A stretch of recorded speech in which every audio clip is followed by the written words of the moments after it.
I speak about the law, I'm not talking about everything in the Torah as if it functions the same way. The Bible itself does not treat the law as one flat category.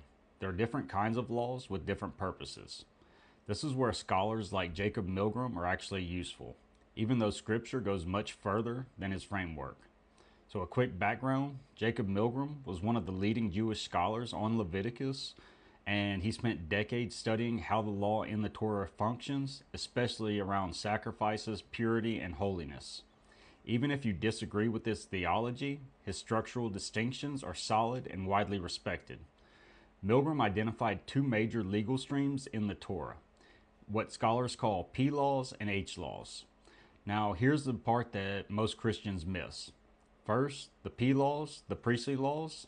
These include sacrifices, the altar system, priesthood duties, ritual purity tied to the temple, and blood atonement mechanics. These laws exist for one reason: to manage sin, impurity, and access to Yahuwah through the temple. This is where Yahusha directly fulfills Torah. Hebrews is explicit. He is the high priest, he is the sacrifice, and he enters once for all. That means something very specific. The P laws were not abolished, they were completed. You don't repeat sacrifices because the sacrifice was finished. You don't go to the Levitical priesthood because the priesthood was fulfilled. But fulfillment is not cancellation, it is completion of a function. Second, the H laws, the holiness laws. These govern how humans live, how they treat one another, justice and mercy, sexual ethics, honesty, care for the poor, faithfulness, and covenant loyalty. Leviticus 19 is H law. Yahusha quotes it, Paul quotes it, and James quotes it. Love your neighbor, be holy, do not exploit, do not commit sexual immorality, and do not lie. These laws were never temple dependent, they were never sacrificial mechanics, and they define what covenant faithfulness looks like in daily life. You cannot say Yahusha fulfilled these away without contradicting him. Third, the Ten Commandments.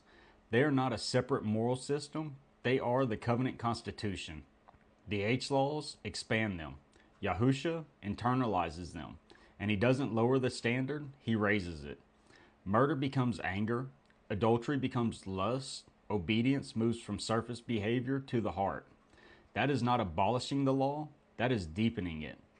So when I say law, this is exactly what I mean.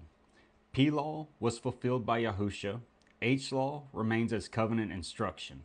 Obedience is not how you are saved, obedience is how the saved walk. Salvation removes penalty, obedience demonstrates loyalty. And if you collapse all the Torah into abolished, Scripture breaks. And if you ignore Yahusha's fulfillment of the priestly laws, the gospel breaks. That's not legalism, that's how the Bible actually functions. That's the framework that I'm using. You can test it, don't react to it, but actually read the text.